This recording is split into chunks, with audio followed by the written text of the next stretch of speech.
IND analysis विकास के पथ पर एमपी में आपका स्वागत है। मैं हूं राजेश सक्सेना। मध्य प्रदेश का प्रति व्यक्ति आय विगत 3 वर्षों में 1,03,654 रुपये से बढ़कर 1,40,583 हुई है। देश के प्रगतिशील राज्यों के साथ मध्य प्रदेश कदम ताल कर रहा है। मध्य प्रदेश में प्रति व्यक्ति आय में ये वृद्धि आर्थिक प्रगति का एक शुभ संकेत माना जा रहा है। केंद्रीय सांख्यिकी और कार्यक्रम कार्यान्वयन मंत्रालय के ताज़ा आंकड़ों में ये बात सामने आई है। शिवराज सरकार के प्रयासों से मध्य प्रदेश आर्थिक विकास पर बढ़ता हुआ प्रदेश बना है। राज्यसभा में सांख्यिकी और कार्यक्रम कार्यान्वयन मंत्रालय के राज्य मंत्री राव इंद्रजीत सिंह ने राज्यों की आर्थिक गतिविधियों की रिपोर्ट पेश की। बीते 5 सालों में मध्य प्रदेश में 1,36,00,000 लोग गरीबी से मुक्त हुए। मध्य प्रदेश में ऋण अनुपात भी कम हुआ है। 2005 में 39.5% ऋण जीएसडीपी अनुपात था। 2021-22 में घटकर 22.6% हुआ। तो जिस तरह से ये आंकड़े हैं या जो तमाम सारे आंकड़े हैं वो ये बताते हैं कि जो सेहत है मध्य प्रदेश की आर्थिक दृष्टि से अगर बात की जाए तो बेहतर हुई है। और उसी का ये परिणाम है कि जो आंकड़े आए हैं उसमें प्रति व्यक्ति आय बढ़कर 1,40,583 रुपये हुई है। कह सकते हैं कि सरकार के जो प्रयास हैं, अलग अलग सेक्टर में जो काम हुआ है, चाहे हम बात एग्रीकल्चर की हम बात कर लें, चाहे इंफ्रास्ट्रक्चर की हम बात करें, कहीं ना कहीं जो एक जीवन में बदलाव आया है ये वजह है एक प्रगति की, उन्नति की।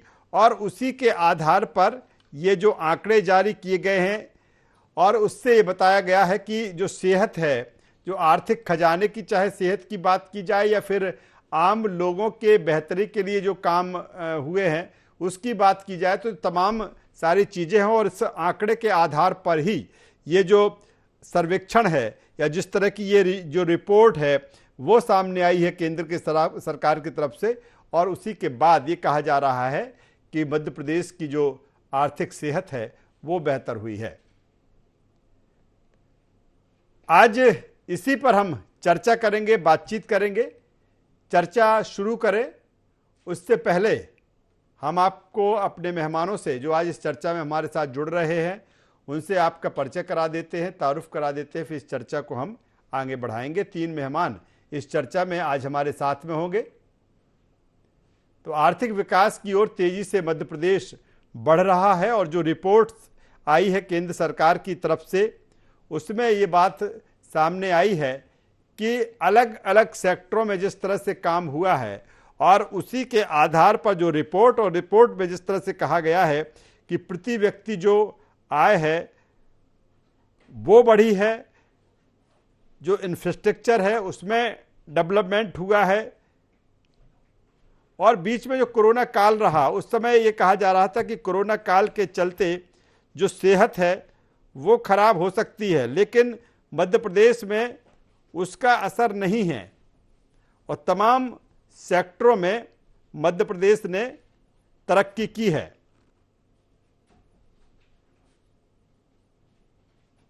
तो जिस तरह से नीति आयोग से जारी राष्ट्रीय बहुआयामी गरीबी जो सूचकांक है जिसमें प्रगति हुई है और जो आंकड़े बताते हैं कि किस तरह से मध्य प्रदेश आगे बढ़ रहा है। 1,36,00,000 लोगों के गरीबी से मुक्त होकर ऊपर उठने का ये आंकड़ा है। तो जिस तरह से ये जो जारी किए गए हैं नीति आयोग से जारी राष्ट्रीय बहुआयामी जो गरीबी सूचकांक है उसके आधार पर ये आंकड़े हैं और अलग अलग सेक्टरों में जो चीजें आई हैं, चाहे ऋण जीएसडीपी अनुपात की बात करें 2005 में 395% था, वह घटकर 22.6% रह गया है, यानी कि कर्ज का भार कम हुआ है। बेहतर वित्तीय प्रबंधन, वित्तीय समावेशन से आर्थिक तरक्की पर आगे मध्य प्रदेश बढ़ा है, ये भी इसमें है।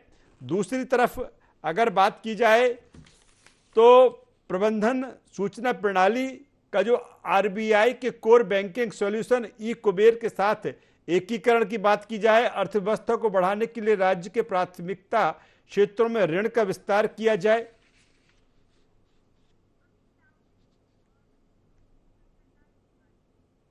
हमारे साथ जो मेहमान जुड़े हैं, सबसे पहले उनका परिचय करा देते हैं, फिर इस चर्चा को हम आगे बढ़ाएंगे।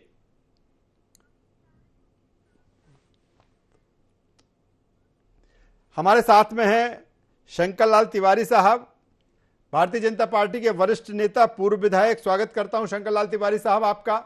हमारे साथ में है कांग्रेस की युवा नेता, प्रवक्ता अमित तांबरे जी। अमित जी, आपका स्वागत करता हूं। सीधे शंकर लाल तिवारी साहब के पास में आता हूं। शंकर लाल तिवारी साहब, जिस तरह से जो आंकड़े सामने आए हैं, नीति आयोग से जो जारी आंकड़े हैं, उसमें राष्ट्रीय बहुआयामी जो गरीबी सूचकांक है, उसके आधार पर मध्य प्रदेश में जो प्रति व्यक्ति आय है वो बढ़कर 1,40,583 रुपए हुई है। यह भी कहा जा रहा है कि जो आर्थिक स्थिति है वो बेहतर हुई है। क्या कहेंगे? देखिए, ये जो बातें आई हैं नीति आयोग के रिपोर्ट्स में, ये जो आंकड़े उन्होंने दिए हैं, ये आंकड़े कोई मनमानी बातें नहीं है। इनके आधार हैं, इनके अपने मापदंड हैं और उन मापदंडों के अनुरूप उन्होंने किया है। और अपन भी देख रहे हैं कि मध्य प्रदेश में पिछले 15-18 वर्षों में जो काम हुए हैं बुनियादी रूप से, जिनके कारण आर्थिक स्थिति सुधरनी है। जब आपको 7 बार कृषि कर्मण अवार्ड मिलेगा, जब आप उत्पादन में खाद्यान्न के पंजाब को भी पीछे छोड़ देंगे, जब आपकी क्वालिटी राज्य से और देश के बाहर निर्यात करने योग्य खाद्यान्न की होगी, तो निश्चित रूप से इसकी वजह यह है कि खेती का प्राण है, किसान का प्राण है। किसान की तमाम मांगे हो सकती हैं, अभी आप लोग कह सकते हैं किसान आंदोलन ये हो, पर मैं जो कह रहा हूं कि हमने मूल बात पकड़ी। जनसंघ के समय में दीनदयाल जी उपाध्याय ने जो नारा दिया, हर हाथ को काम, हर खेत को पानी। और आपके सामने स्मरण करा रहा हूं कि 7 लाख हेक्टेयर की सिंचाई थी पूरे मध्य प्रदेश के अंदर, 7 लाख हेक्टेयर की 2003 तक। ये आंकड़े भी आपके राज्य सरकार में है, अभी खोल के देख सकते हैं आप। और आज जब मैं आपसे बात कर रहा हूं तो 45-50 लाख हेक्टेयर की सिंचाई इन 15-18 वर्षों में और मध्य प्रदेश की सरकार की सिंचाई परियोजनाओं से बढ़ी है जी। सिंचाई का रकबा बढ़ा है और उसके कारण उत्पादन बढ़ा है, उसके कारण आर्थिक स्थिति बढ़ी है। यही हालत बिजली की, मैं मूल बातें कर रहा हूँ, बिजली की है। बिजली का उत्पादन बढ़ा है, पहले 3300 होती थी मेगावाट, अब हो रही है 5300 मेगावाट।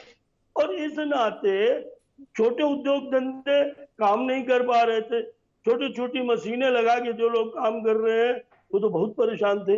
जो लघु उद्योग थे, कुछ बड़े उद्योग भी थे, वो बिजली कटौती के कारण मध्य प्रदेश के अंदर जो चल रहे थे वो बंद हो रहे थे, जो नहीं चल रहे थे वो खुलना नहीं चाहते थे कोई आकर के। यहाँ सड़कों की हालत, बिजली, सड़क, पानी, ये 4 जो मूलभूत बातें थी जो भारतीय जनता पार्टी की सरकार को विरासत में मिली थी, उसमें हमने काम किया। इसके अलावा हमने शिक्षा में काम किया है। आज शिक्षा के क्षेत्र में आप देखिए, आमदनी बढ़ाने की बात, आप जब से सरकार बनी है तब से, मैं 15 महीने का नहीं जानता, एक छोटा बिंदु बताऊंगा। एक्साइज की आमदनी हमारी हर वर्ष बढ़ी, माइनिंग की आमदनी हमारी हर वर्ष बढ़ी।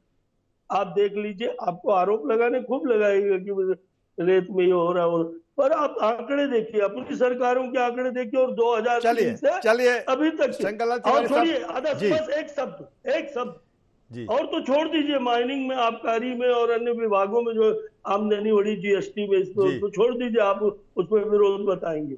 पर जो प्राइवेट आदमी का पोस्ट ऑफिस में बचत खाते में जमा होता है ना, वो भी बढ़ाने का काम हुआ है। आप कहोगे इससे क्या मतलब है?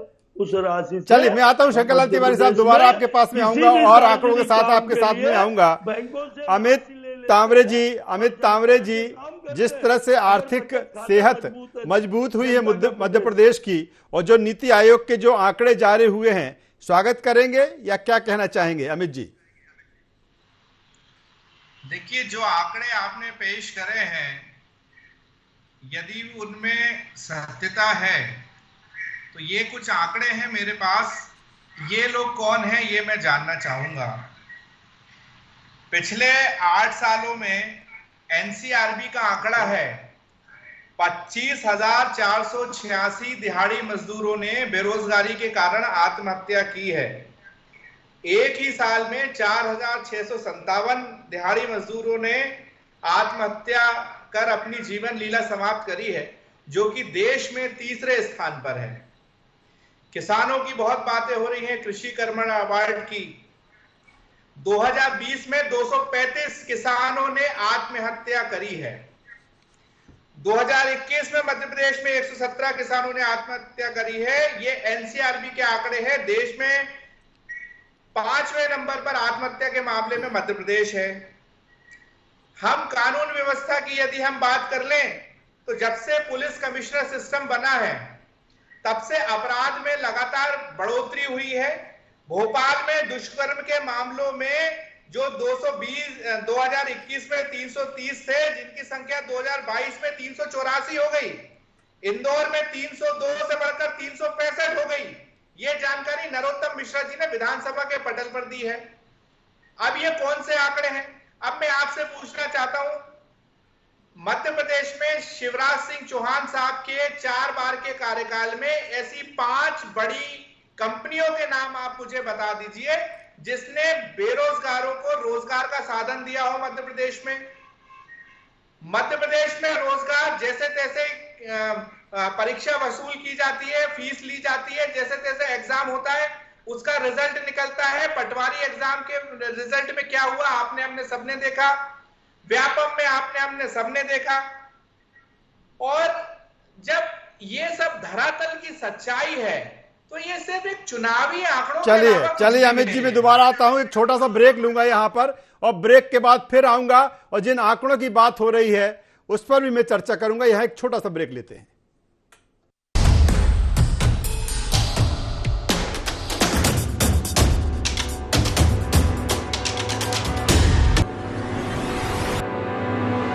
खुशी का देना बड़ी चल हमारी लड़ने देना।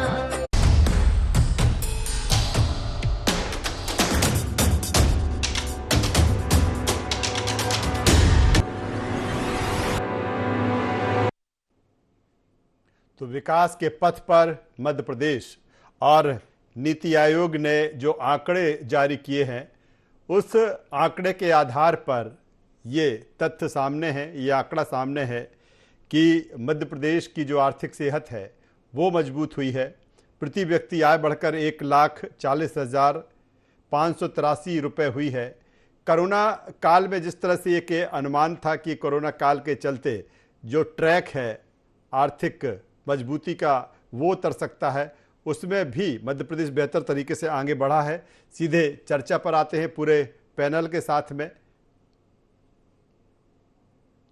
हमारे साथ में वरिष्ठ पत्रकार रमेश शर्मा साहब जुड़ चुके हैं। रमेश जी, स्वागत करता हूं आपका। और जिस तरह से हम बात कर रहे हैं, नीति आयोग के जो आंकड़े आए हैं उन आंकड़ों के आधार पर मध्य प्रदेश की जो आर्थिक सेहत है वो मजबूत बताई जा रही है। दूसरी तरफ प्रति व्यक्ति आय बढ़कर 1,40,583 रुपये हुई है। तमाम सारे आंकड़े हैं। किस रूप में देखें रमेश जी इनको कि तमाम तरह की चीज़ें अलग अलग सेक्टर में जो हुई हैं उसी का परिणाम है ये? नहीं, निश्चित रूप से ये बात सही है कि जो आंकड़े आए हैं ये मध्य प्रदेश के जो आर्थिक और सामाजिक प्रगति का स्वास्थ्य है जी, संतोषजनक है। प्रति व्यक्ति आय भी बढ़ी है और कहीं ना कहीं प्रदेश के निवासियों का जीवन स्तर भी बढ़ा है। और जीवन स्तर, ये जो आंकड़े इसमें दिए हैं वो तो अपनी जगह है। हम निकलते फिरते अगर अपने आसपास ही देखें तो आप अगर महानगर में ही देखेंगे तो कारों की कितनी संख्या हो गई है, गांव में कारों की संख्या बढ़ रही है, कच्चे मकान एकदम गायब हो रहे हैं, पक्के मकान बन रहे हैं। तो कहीं ना कहीं बाजार में अगर भीड़ बन रही है, रुपए का परिचालन अगर बढ़ रहा है, तो ये लोगों की सुधरती आर्थिक स्थिति का परिणाम है। निश्चित रूप से जो योजनाएं लागू की गई हैं, वो योजनाएं व्यक्ति विकास की भी हैं, समाज के विकास की भी हैं और गांव के विकास की भी हैं। तो निश्चित रूप से गांव में भी प्रगति हुई है और नगरों में भी प्रगति हुई है। अगर हम भोपाल का उदाहरण देखें तो भोपाल में जितने मकान बने हैं, तो उसमें गैरेज जो बनी हुई है वो मुश्किल से 1 लाख से 1,15,000 तक कार खड़ी करने की गैरेज है, जबकि अकेले भोपाल में 3.5 लाख कारें हैं। रात को आप देखेंगे सड़कों पे भी खड़ी होती है, निकलने तक जगह नहीं बचती दिन में। तो कुल मिलाकर के मध्य प्रदेश की आर्थिक प्रगति तो हो रही है, और इसको अगर श्रेय दिया जा सकता है मुद्रा के परिचालन को लेकर के, तो मध्य प्रदेश सरकार की योजनाओं को ही दिया जा सकता है। जी, क्या कहीं ना कहीं ये वातावरण भी रमेश जी मान लिया जाए, क्योंकि ये कहा गया कि तमाम समिट हुई या तमाम सारे जो इन्वेस्टर इस तरफ आए, मध्य प्रदेश में आकर्षित हुए, चाहे बात जब सड़क की बात आती है, बिजली की बात आती है, पानी की बात आती है, अधोसंरचना की बात आती है, ये तमाम चीज़ों में जिस तरह से सुधार हुआ, उसी के ये परिणाम है जो रिजल्ट या जो आंकड़े दिख रहे हैं। देखिए, यहाँ 2 चीज है, इसमें कोई शक नहीं कि अधोसंरचना का विकास हुआ है, बिजली की स्थिति भी सुधरी है, पानी की सप्लाई की स्थिति भी सुधरी है, सड़कों की स्थिति भी सुधरी है। अच्छा, उसी के आकर्षण के तहत ये जो मीट हुई थी, इन्वेस्टर्स की मीट हुई थी, उसी के तहत हुई है।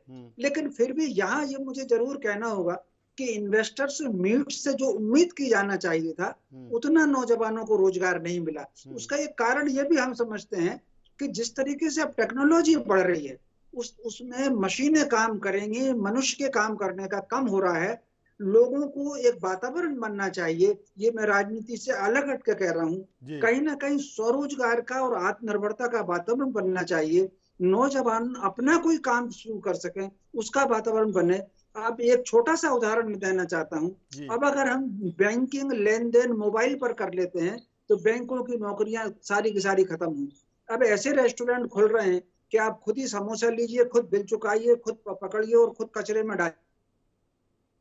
जी सर, आवाज मिल रही है रमेश जी हमारी? चलिए, रमेश जी से शायद संपर्क हमारा टूट गया। सीधे शंकरलाल तिवारी साहब के पास में आ जाता हूं। शंकरलाल तिवारी साहब, क्या कहेंगे? देखिए, मैं तो सबसे पहले आग्रह पूर्वक कहूंगा कि ये परिश्रम का फल है। नीति आयोग के जो आंकड़े मिले हैं मध्य प्रदेश की आर्थिक और सामाजिक प्रगति की दृष्टि से, ये परिश्रम का फल है। अपन सिर्फ विपक्ष में होने के नाते बोले उनको नकार दें, पर इस बात से अपन कैसे नकार देंगे बिजली के उत्पादन को, कैसे नकार देंगे खाद्यान्न के उत्पादन को। और ये जब सब हुआ है तो लोगों की जेब में पैसा आया। आप देखिए, नीति आयोग की रिपोर्ट में बड़ी अच्छी बात आदरणीय सक्सेना जी कही गई, मैं तो उससे अच्छी मानता हूँ, कि हमारे कर्जे का जो भार है उसमें भी कमी आई है। जहां एक और हम उस भार को हमेशा सह नहीं पाते, उसमें भी कमी आने का काम हुआ है। और इसके बाद आप देखिए, पेयजल में कितना पैसा लगा, अभी लग रहा है, हर घर में नल। आप देखिए कि बीमा का पैसा किसान को 15 महीने की सरकार थी, मैं आलोचना नहीं करता हूँ, पैसा जमा नहीं हुआ, 2500 करोड़ था। शिवराज सिंह जी जैसे शपथ लेते हैं, उन्होंने 2500 करोड़ जमा किया, किसान को आज बीमा की गारंटी है। अभी 31 तारीख है बीमा कराने की आखिरी, आपके चैनल से किसानों को ये भी कहना चाहिए। और इस नाते मैं कुल इतना ही कह रहा हूँ कि यह मेहनत का फल है, इसके लिए बधाई दी जानी चाहिए। मैं बधाई देता हूँ प्रदेश की जनता को, क्योंकि जेब में आर्थिक स्थिति उसकी सुधरी। ये सारे आंकड़े जनता के आंकड़ों के जेब के आधार पर बने, उसकी कमाई, उसके खर्चा। और इसके अलावा मैं आपसे एक बात और कहूं, बंधु, आप देखो न देखो, पर एक बात आप ये समझ करके चलो कि प्रगति जो है वो छुपती नहीं है। चलिए, प्रगति छुपती नहीं है, और आप आंकड़े हर भी बार उसी बड़ी तरफ बड़ी इशारा बात कर रहे करते हो। हैं। मैं अमित तामरे साहब के पास में आ रहा हूं। अमित तामरे जी, आपने तमाम सारे आंकड़े बताए, लेकिन जिस तरह से जिस की बात हम कर रहे हैं, जिसका जिक्र हम कर रहे हैं, जिस नीति आयोग के आंकड़ों की हम बात कर रहे हैं, आर्थिक हालात को लेकर जो सवाल उठते हैं, लेकिन ये आंकड़े भी बताते हैं कि 2011-12 में प्रति व्यक्ति आय 61,534 रुपये थी, 21-22 में 1,21,000 रुपये के समथिंग हुई, और 22-23 में 1,40,000 हो गई। दूसरी तरफ अगर बात जब आती है प्रदेश में सिंचाई क्षमता की, तो 7,68,000 हेक्टेयर से बढ़कर 45 लाख हेक्टेयर हो गई। या तमाम सारे आंकड़े हैं। तो ये आंकड़े नहीं लगता कि ठीक है सरकार किसी की भी रहे, लेकिन जब चीज़ें बदलती हैं तो उसमें जो एक, चाहे इंफ्रास्ट्रक्चर की बात कर लें या प्रदेश के डेवलपमेंट की बात कर लें, या फिर प्रति व्यक्ति आय जो बढ़ती है, व्यक्तियों की आर्थिक स्थिति में सुधार होता है, तो इसमें तो मुझे लगता है कि अगर प्रदेश तरक्की कर रहा है तो इसमें फिर क्या आखिर दिक्कत क्या है? देखिए राजेश जी, मैं तो ये उम्मीद कर रहा था कि जो 6 प्रमुख क्षेत्र मैंने बताए थे आपको, जो एनसीआरबी के आंकड़े थे, मैंने आपसे भी जवाब चाहा था कि शायद जवाब मिले, और मेरे जो आदरणीय शंकरलाल तिवारी साहब बैठे थे, वरिष्ठ पत्रकार जी बैठे थे, आप तीनों से उम्र में छोटा हूं मैं, अनुभव में भी कम हूं, और चूंकि एक विपक्षी दल का एक कार्यकर्ता हूं, तो मुझे उम्मीद थी कि इन क्षेत्रों में मेरे जो प्रश्न थे, मेरे जो मन के अंदर जो सवाल थे, जो एनसीआरबी के आंकड़े थे, उसके जवाब आप लोग देंगे, लेकिन किसी की तरफ से कोई जवाब नहीं आया। तो ये कहीं ना कहीं अपने आप में बताता है कि ये सारी धरातल पर स्थितियां क्या है। नल जल योजना की बहुत बात हो रही है। आप मेरे साथ चलिए, अभी परसों में एक चैनल में बैठा हुआ था, उन्होंने सर्वे किया नल जल योजना का, 55,000 करोड़ से बढ़ाकर 70,000 करोड़ रुपए कर दिया गया। लेकिन जो इस विभाग के राज्य मंत्री हैं, उनकी विधानसभा के क्षेत्र में उस चैनल ने जाके कवरेज जब किया, 1.5 किलोमीटर दूर से महिलाएं सर पर पानी रखकर लेकर आ रही हैं। ये स्थिति है नल जल योजना की। जनता तो ये जानना चाहती थी कि जो 55,000 करोड़ था उसका हिसाब दे दो आप, 70 तो आप बाद में करना। और जिस दूसरी योजनाओं की बात कर रहे हैं, तो ये वही मध्य प्रदेश है राजेश जी, जहां पे पोषण आहार का घोटाला हुआ। सीएजी ने कहा कि 100 करोड़ के आसपास ये घोटाला है। जो सरकार बच्चों के पोषण में घोटाला कर दे, आखिर उसकी स्थिति क्या होगी, आप और हम जानना चाहते हैं। चलिए शंकरलाल तिवारी से जवाब लेने के कुछ कह रहे हैं। शंकरलाल तिवारी साहब, नीति आयोग का विषय है आप क्या? और हम जानना चाहते हैं। शंकरलाल तिवारी साहब ये कुछ कह पूरे रहे हैं। सभी लोगों के सामने शंकरलाल तिवारी साहब, आप बोल सकते हैं। सर जो है वो शर्म से जी झुका भाई हुआ साहब, है मैं ये आदिवासी कह रहा अत्याचार के था, मामले ये में। आप बोल ये रहे आप थे, और हम कुछ देख कहना रहे हैं। उन्हें। जी देखिए भाई साहब ठीक कह रहे हैं, उनको कुछ बोलना है, और वो छोटे भाई अगर हैं तो हम लोगों को भी प्रिय है, ऐसा कुछ नहीं। जी पर मैं एक बात कह रहा हूँ ना, आप एनसीआर के आंकड़े बता रहे हो, मैं कह रहा हूँ विनती पूर्वक, आग्रह पूर्वक, जिद पूर्वक कि हमें आपके आंकड़ों पे भरोसा नहीं है। पता नहीं कब के आंकड़े आप लेकर के यहाँ बैठे हो। अगर आपको लग रहा है कि ये वो, सुनिए सुनिए, तो ये बात सुनिए प्लीज। आपने बोला हम सुन रहे थे, सुनिए जरा सा। आप इन आंकड़ों को चुनौती देने के जो उचित मंच है, ये डिबेट में बोल देने से तो नहीं बने काम। आंकड़े आप जो दे रहे हो, चलिए शंकरलाल तिवारी साहब, वक्त कम है, मैं चाहता हूँ रमेश शर्मा साहब का भी कमेंट आ जाए। रमेश शर्मा साहब, ठीक है, आधा सेकंड मैं चुनौती देता हूँ जी। कि अगर आप जो आंकड़े नीति आयोग के आए हैं, अगर उन पर आप आपत्ति कर, चलिए रमेश शर्मा साहब थोड़ा सा कमेंट से ले लेता हूँ। रमेश शर्मा साहब क्या, ठीक है, तमाम सारी चीजें हैं, एक जो सोशल जस्टिस की भी जो चीजें हुई हैं, रमेश शर्मा साहब बताओ मेहमानों को, प्लीज प्लीज प्लीज, आप लोगों का वक्त हो चुका है। मैं रमेश शर्मा जी से छोटा सा कमेंट से ले लेता हूं। रमेश शर्मा साहब, क्या तमाम सारी चीजें हैं, अमित जिस तरह से चीजें कह रहे हैं कि आप लोगों से मैंने जवाब मांगा था, वो जवाब नहीं दिया, ये बेहतर बात है। जिस तरह से शंकरलाल तिवारी साहब कह रहे थे कि जब वो मंच होगा, चूंकि बात मैं कर रहा हूं उस रिपोर्ट्स की, उस नीति आयोग के उस आंकड़ों की बात कर रहा हूं, उसी पे मैं चर्चा करना चाहता हूं। कभी उस पर भी डिबेट होगी, चर्चा होगी। अमित जी, मैं भरपूर कोशिश करूंगा कि आपको उसका जवाब मिले। रमेश जी, मैं ये बात करता हूं कि सोशल जस्टिस की जो चीजें हुई हैं, कहीं ना कहीं उसका भी असर इसमें है। निश्चित रूप से ये बात आपने सही कही। कहीं ना कहीं जो सामाजिक न्याय व्यवस्था को लेकर के, और जो कहीं ना कहीं अनुदान राशियां जारी हुई हैं, कृषि में जो मदद हुई है, लघु उद्योगों में जो मदद हुई है, वो पिछले दिनों अगर आपको याद हो तो उन्होंने फुटपाथ के दुकानदारों को बकायदा कहा था कि उनको बैठने दिया जाए, और उसको फुटपाथ के दुकानदारों को प्रोत्साहन की बात हुई है। तो मैं समझता हूँ, क्योंकि हम आज जो चर्चा कर रहे हैं वो केवल आर्थिक स्थिति की चर्चा कर रहे हैं, जी मध्य प्रदेश की आर्थिक स्थिति का बढ़ना और प्रति व्यक्ति आय का बढ़ना। जी आज के विषय हमारे केवल दो हैं। जी तो ये जो दो विषय हैं, इस दो विषयों पर मध्य प्रदेश सरकार ने जो काम किया है, और मध्य प्रदेश सरकार के साथ मैं तो ये कहूंगा कि वो जो 15 महीने में भी काम उनने किया था, कांग्रेस की सरकार ने भी किया जी था, निश्चित रूप से उसका भी इसमें हम नहीं, ठीक है कि वो जी कम कार्यकाल था, ठीक। लेकिन मध्य प्रदेश की आर्थिक स्थिति सुधरी है, प्रति व्यक्ति आय बढ़ी है, लोगों की सम्मानियता बढ़ी है, और कहीं ना कहीं जो सामाजिक न्याय व्यवस्था लागू हुई है, व्यक्ति खुलकर के अब चलिए, अपनी तो बात ये कहने आंकड़े लगा है। बताते हैं कि तमाम सारे क्षेत्रों में जो काम हुआ है उसका इस पे असर है, और यही कारण है कि विकास के पथ पर मध्य प्रदेश अग्रसर है। तीनों मेहमानों का मैं यहाँ पर धन्यवाद करूंगा, शुक्रिया करूंगा। तो कुल मिलाकर जो नीति आयोग के आंकड़े जारी हुए हैं, उस आंकड़ों में तमाम सेक्टरों में जिस तरह से प्रगति और उन्नति दिखाई गई है, और उसी के आधार पर हम कह रहे हैं कि विकास के पथ पर मध्य प्रदेश आगे बढ़ रहा है। IND एनालिसिस से बस इतना ही। IND 24 पर खबरों का सिलसिला लगातार जारी है। आप बने रहिए हमारे साथ। नमस्कार।